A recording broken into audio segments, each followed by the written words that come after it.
ఇక్కడ గుడివాడ నియోజకవర్గంలో ఈ కూటమి అభ్యర్థిగా వెనిగళ్ల రాము గారు వైసీపీ నుంచి కొడాల నాని గారు పోటీ చేస్తున్నారు. ఇద్దరిలో ఎవరు గెలిచే అవకాశం ఉందంటారు? ఇద్దరిలో ఎవరు గెలిచే అవకాశం ఉంటుందంటే ముందు రెండు సార్లుగా 2004, 2009లో మా సింహల మీద పోటీ చేశాడు నాని, సైకిల్ గుర్తు మీద గెలిచాడు. తర్వాత 2014లో మా పార్టీ నిడిచి వెళ్ళిపోయిన తర్వాత వైసీపీ తరఫున 2 సార్లుగా వైసీపీ సింహల మీద గెలిచాడు. తర్వాత ఇప్పుడు 2024లో రాము గారు వచ్చిన తర్వాత సంవత్సరంన్నర కాలం నుంచి ఆయన 16 మాసాల నుంచి కష్టపడుతున్నాడు. ఆయన ప్రతి వర్గానికి, ప్రతి కార్యకర్తకి, ప్రతి పేదవాడికి పని చేసుకుంటా వెనగళ్ల రాము గారు నలుగురిలో ఇంటింటికి ఆయన పేరు ఎక్కడ ఏ బజార్ వెళ్ళినా ఏ ఇంటికి వెళ్ళినా ఆయన పేరే వినపడుతుంది. అంటే ఏమేమి కార్యక్రమాలు చేస్తున్నారు ఆయన?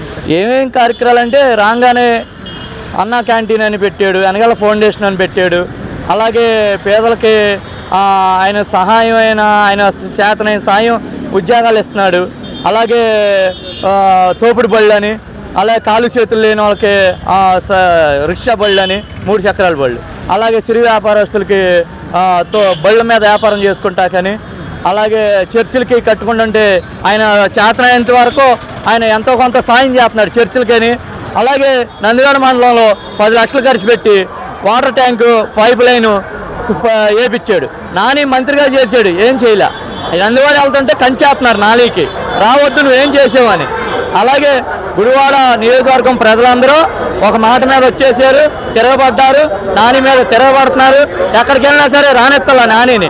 ఈసారి గుడివాడ వెనగళ్ల రాము గారిని 20,000 ఓట్ల మెజార్టీతో గుడివాడ నియోజకవర్గాన్ని రాము గారిని గెలిపిస్తాం ఖాయం, అసెంబ్లీకి పంపిస్తాం ఖాయం రాము గారిని. ఇది 100% నిజం. నా ఒక్క మాట కాదు, గుడివాడ 2,04,000 ఓట్లు ఉన్నాయి. 2,04,000 ఓట్లు ప్రజలు చెప్తున్నారు. మెజార్టీ 20,000 ఓట్ల మెజార్టీ రాము గారికి వస్తుంది. ఇది 100%. నానిని చూశారు, అయిపోయింది. నాని ఎన్ని మాటలు చెప్పినా, ఎన్ని మాయ మాటలు చెప్పినా పని చేయు. బస్ స్టాండ్ అభివృద్ధి చేసాం 29 కోట్లు ఖర్చు పెట్టి అని చెప్పి మాట్లాడుతున్నారు, ఏమంటారు? అభివృద్ధి ఏం చేయాల, మేము కట్టినట్టుగా రంగు వేసుకున్నారు. అది ఎవరు అభివృద్ధి రంగు వేసుకుంటే అది పేదవాడికి ఏదన్నా పనికొచ్చిన ఉపాయం. అది రంగులు వేసుకుంటాకి. అదే స్కూల్ బ్యాగుల మీద ఆయన ఫోటోలు ఎప్పుడైనా చూసాం మనం. స్కూల్ బ్యాగుల మీద పిల్లలకి చదువుకోమని పంపిస్తున్నాం. స్కూల్ బ్యాగుల మీద జగన్ ఫోటోలు ఏంటి? పిల్లలు చదువుకుంటాక, రాజకీయాలు నేర్చుకుంటాక, పిల్లల భవిష్యత్తుకి. రేపు మళ్ళీ నెక్స్ట్ జగన్ వస్తే కనుక మన తినే బియ్యం కాడ కలర్ మార్చేస్తాడు. ఆ కలర్ పిచ్చి పెట్టుకుంది జగన్కి, అర్థమైందా? రాము గారు ఎన్ని మాయమాటలు చెప్పినప్పుడు రాము గారు ఎలా తిరుగుతున్నాడో గుడివాడ ప్రజలు చూస్తున్నారు. ఇప్పుడు ఆయన అధికారం లేకపోతే ఎంత చేస్తున్నాడా? రేపు గెలిస్తే మన గుడివాడకి ఎంత అభివృద్ధి, ఎన్ని పరిశ్రమలు తీసుకొస్తాడు, ఎన్ని కంపెనీలు తీసుకొస్తాడు, ఎన్నో కార్యక్రమాలు, సిమెంట్ రోడ్లని, LED లైట్లని, వాటర్ ట్యాంకులని, పంచాయతీ నిధులు ఎస్సీ బీసీ నిధులు ఏం చేశాడు జగన్మోహన్ రెడ్డి? కొన్నిసార్లు పంచాయతీలు పెట్టలా, ఆ నిధులు వాడేసుకున్నాడు. సిమెంట్ రోడ్లు లేవు, వాటర్ ట్యాంకులు లేవు, స్కూల్ భవనాలు లేవు, ఏం అభివృద్ధి అంటే లేదు. అమ్మఒడి అంటున్నాడు, నాన్న జేబులోంచి దెబ్బేస్తున్నాడు.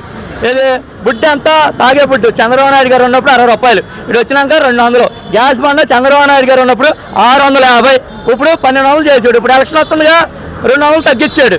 ఇప్పుడు ఇంతకుముందు ఆటో ఎక్కి దిగితే 10 రూపాయలు ఉన్న ఛార్జ్, ఈ జగన్ ఎక్కడానికి 20 రూపాయలు తీసుకుంటున్నారు. ఇంతకుముందు విజయవాడ నుంచి గుడివాడ వెళ్తే 35 రూపాయలు ప్యాసింజర్ ఎక్కితే, ఇప్పుడు 60 రూపాయలు చేశారు ఈ జగన్.